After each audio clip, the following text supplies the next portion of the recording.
보신 것처럼 P2P 시장이 새로운 대안 시장으로 각광받고 있지만 우려의 목소리도 많은 상황입니다.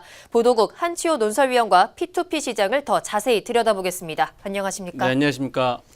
네, 위원님 먼저 네. P2P 시장 어떤 시각으로 접근을 해야 되는 걸까요? 그러니까 이게 IT 발달로 새로 생긴 시장이죠. 이제 과거로 말하면 이제 가축 시장, 우리가 우시장이라고 보통 네. 말하는 가축 시장이 서로를 팔 사람이 서로를 가지고 나오고 서로를 살 사람은 돈을 가지고 나오는 시장을 인위적으로 만들어준 거 아니겠습니까? 네, 공간을. 근데 그 시장 자체가 쉽게 말해서 이제는 IT로 해서 플랫폼을 만들어줬다는 시장으로 이해하시면 될 것 같아요. 네. 그래서 채권자와 채무자를 연결해주는 중요한 정거장이다. IT상의 온라인상의 정거장이다. 이렇게 이해하시면 될 것 같습니다. 그렇군요. 뭐 긍정적인 얘기도 많이 나오고 네. 있고 부정적인 얘기도 나오고 있는데 먼저 네. 긍정적인 부분부터 살펴볼까요? 일단 우리나라 금융이 가장 큰 관행인 것 같아요, 문제가. 왜냐하면 우리나라 금융은 대부분을 보면 담보대출, 뭐 직접 보고서 해준 금융기관이 보고서 해준 대출이나 네. 신용대출을 한다고 해도 직업이 확실하거나 수입이 많거나 그렇지 않으면 절대 대출을 받을 수가 없거든요.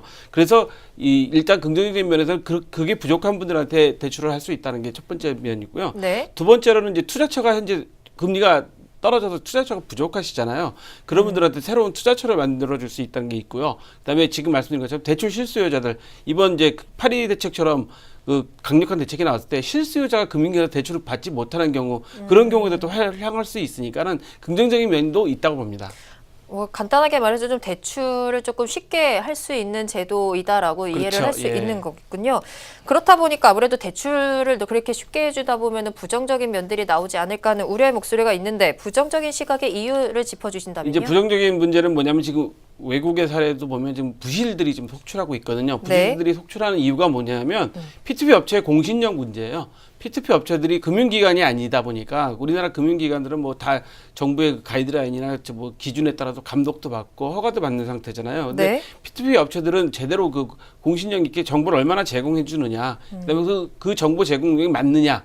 그러니까 쉽게 말씀드려서 대출을 받을 사람이 제공한 정보가 정확하다는 걸 검증할 수 있느냐가 신뢰의 가장 문제인 거죠. 그게 가장 큰 것 같고요. 네. 그다음에 이제 채권자들의 리스크를 어떻게 해줄 것이냐라는 문제가 되는 거죠.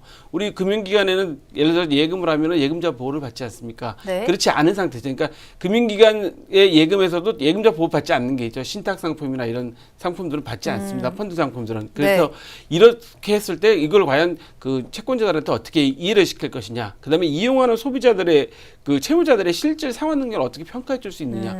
이런 문제가 복합적으로 오다 보니까 간혹 이제 부실들이 많이 발생하게 됐죠. 예를 들어서 PF, 그러니까 부동산 그 프로젝트 파이낸싱 같은 경우는 현재 사업 진행 상태가 갑자기 다른 요인으로 인해서 지연된다든가 할 때는 네. 당연히 그 채권자들이 그 피해를 볼 수밖에 없는 그런 구조가 되는 거죠. 그렇군요. 앞서 리포트에서 보니까 P2P가 2005년부터 시작이 그렇죠. 됐다고 얘기를 하거든요.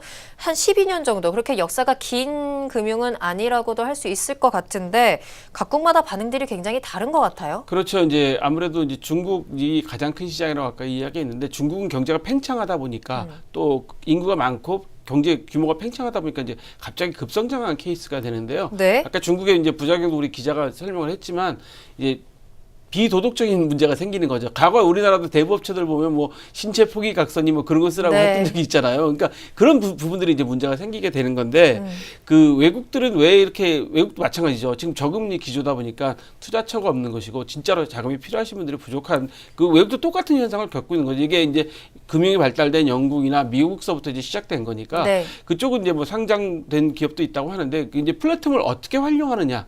그 IT에 대한 그 기본적인 법률적인 뒷받침을 어떻게 해주냐, 제도적인 뒷받침을 어떻게 해주냐가 상당히 중요한데 아마 선진국들은 다 그런 것들을 미리미리 좀 대처를 하고 있는 것 같습니다. 그렇군요. 아무래도 지금 우리 한국에서 이 네. P2P가 좀 열풍이 불기 시작한 거는 얼마 되지 않아서 그렇죠. 아직 그 제도가 확실하게 잡혀있지 않은 것 같은데 앞으로 네. 좀 규제들이 좀 필요하겠군요. 저는 이제 걱정스러운 게 이제 이거를 좀 비교하기는 좀 어떨지 모르겠지만 가상화폐 요즘 나오는 이제 그 암호화폐라고 그러죠. 네. 그 가상화폐 시장은 좀 걱정되는 거예요. 가상화폐 시장도 어떤 그 블록체인 그 체인 걸 만들어 준 거잖아요. 그렇죠. 그걸 갖고 사람들이 투자를 했다가 막 지금 그 가격이 막 급등락하고 있지 않습니까? 그래서 피해를 보시는 분도 많이 생기고 또 네. 반대로 이익을 보는 사람도 있고 그 시장에도 지금 외국에는 기관 투자가들이 많이 들어와 있다고 그래요. 그렇기 때문에 비슷하게 좀 정리가 되기 때문에 제 생각에는 어떻게 할 것이냐가 제일 중요한 것 같습니다. 그렇군요.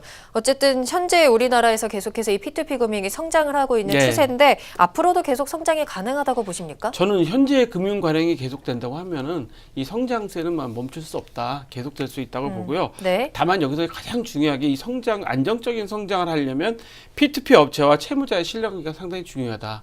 사실 채권자도 중요하겠지만 네. 채무자가 P2P 업체와 어떤 관계를 맺고 정확한 정보를 주고 P2P 업체는 채무자에 대해서 상환 능력을 어떻게 정확하게 평가해 주느냐, 그거에 따라서 채권자들이 이 시장을 활성화시켜 줄 수 있느냐 없느냐가 결정되기 때문에 이분들의 그 신뢰 향상이 가장 중요하다고 봅니다. 그렇군요. P2P 금융시장의 발전 앞으로 계속 나올 아시아경제TV의 기획 기사를 통해서도 지켜보겠습니다. 지금까지 보도국 한치호 논설위원이었습니다.